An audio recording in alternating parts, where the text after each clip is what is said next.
आपने बाइबल का नाम सुना होगा, लेकिन क्या होगा अगर मैं आपसे कहूं कि एक डेमोनिक बुक भी एग्जिस्ट करती है इस दुनिया में, जिसे खुद शैतान ने एक आदमी की आत्मा के बदले में एक रात में ही लिख दिया था, और वो भी जानवर की चमड़ी पर। मैं बात कर रहा हूं एक ऐसी किताब की जो 160 गधों की खाल पर एक रात में लिखी गई। एक ऐसी किताब जिस भी इंसान के हाथ लगी उसे बर्बाद कर दिया। एक ऐसी किताब जिसे उठाने के लिए 2 लोगों की जरूरत पड़े, वो इतनी भारी है। ये किताब 800 साल बाद भी एक रहस्य बनी हुई है। ये किताब आज भी इस दुनिया में मौजूद है, द डेविल्स बाइबल के नाम से। हालांकि लोग इसे द कोडेक्स गीगा के नाम से भी जानते हैं। इस किताब में 310 पन्ने हैं, जिसके लिए करीब करीब 160 गधों की चमड़ी का इस्तेमाल किया गया है। कहते हैं पहले इस किताब में 320 पन्ने हुआ करते थे, लेकिन किसी खास कारण की वजह से आज इसमें सिर्फ 310 बचे हैं। ये आज भी रहस्य है कि आखिर उन बाकी के पन्नों में ऐसा क्या था जिसे आम दुनिया से हमेशा हमेशा के लिए छुपा दिया गया। ये किताब 36 इंच लंबी है, 20 इंच चौड़ी और 8.7 इंच मोटी है, और इस किताब का वजन है 75 किलो। सवाल ये आता है कि अगर ये शैतान की किताब है तो इसे क्यों लिखा गया, या ये कब लिखी गई और इसे किसने लिखा। ठीक 800 साल पहले 13वीं शताब्दी में एक सन्यासी हुआ करता था जिसका नाम था हरमन। वो पोडलैजिक नाम के एक मठ में रहा करता था। ये मठ बोहेमियन साम्राज्य के अंदर आता था।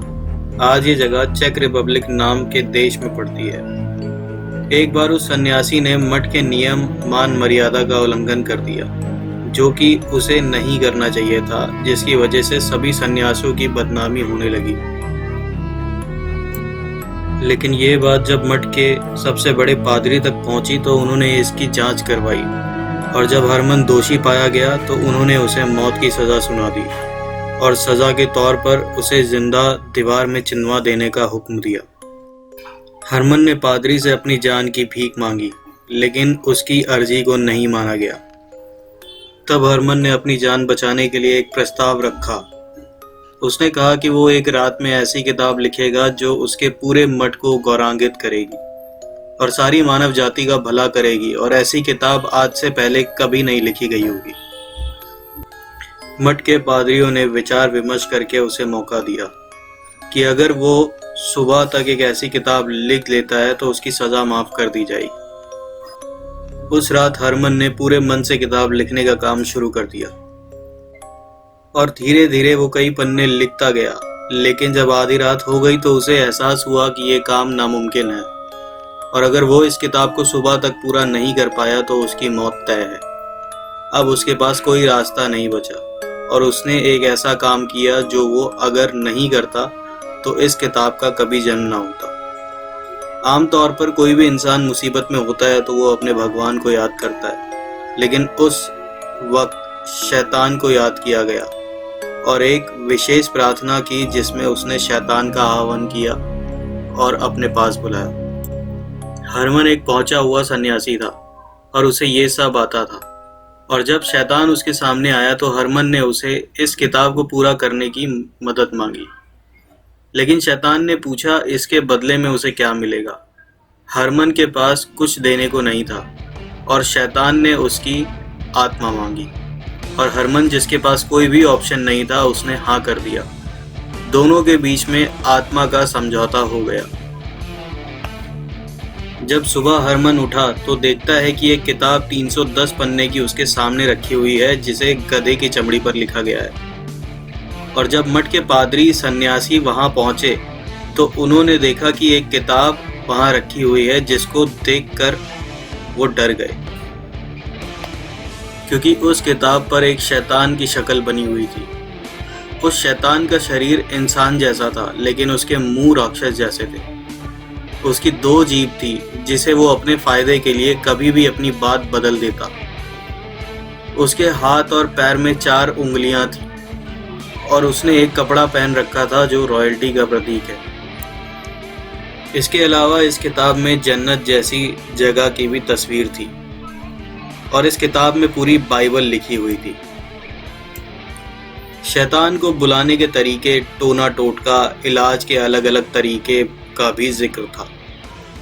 ये किताब लैटिन भाषा में लिखी हुई थी, लेकिन इसमें हिब्रू, ग्रीक और सेल्विक भाषा में भी शब्द मिलते हैं।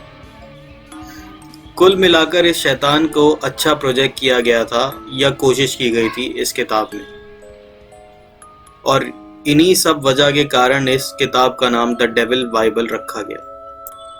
देखते ही देखते इस किताब के चर्चे पूरी दुनिया में फैल गए। जिसने भी इस किताब को पढ़ने की कोशिश की उसका दिमागी संतुलन बिगड़ गया। धीरे धीरे इस मठ की फाइनेंशियल सिचुएशन खराब होने लगी तो इसने इस किताब को सैडलैक मठ को बेच दिया। जैसे ही ये किताब वहां पहुंची, उस मठ में भयंकर महामारी फैल गई और हजारों लोग मर गए। इसके बाद इस किताब को वहां से हटाकर एक लाइब्रेरी में रखवा दिया गया। फिर सन 1594 में प्राग के सम्राट रुडोल्फ II को ये एज अ गिफ्ट दी गई। इस किताब ने राजा को भी नहीं बख्शा और वो राजा कुछ समय बाद अपनी सत्ता से हाथ धो बैठा।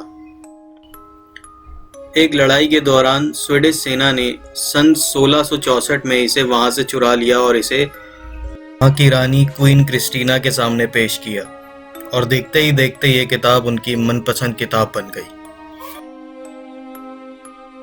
लेकिन 6 साल बाद उन्हें भी अपनी सत्ता से हाथ धोना पड़ा और वो रोम चली गई, लेकिन ये किताब वो वहीं छोड़ गई, एक सवाल के साथ कि क्या कोई अपनी सबसे पसंदीदा किताब ऐसे छोड़कर जाना चाहेगा। इस किताब की बढ़ती मनुसियत को देख इसे वापस लाइब्रेरी में रख दिया। भयंकर आग लग गई और 24,500 किताबें और 1400 लिपियां जल गईं, लेकिन ये किताब वैसी की वैसी ही रखी रही।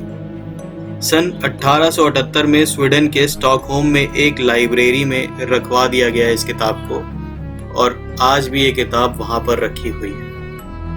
तो ये थी कहानी द डेविल्स बाइबल की, कोडेक्स गीगा। अगर आपको ऐसी कहानियाँ पसंद है तो सब्सक्राइब कीजिए हमारे चैनल को, शेयर कीजिए और लाइक कीजिए वीडियो।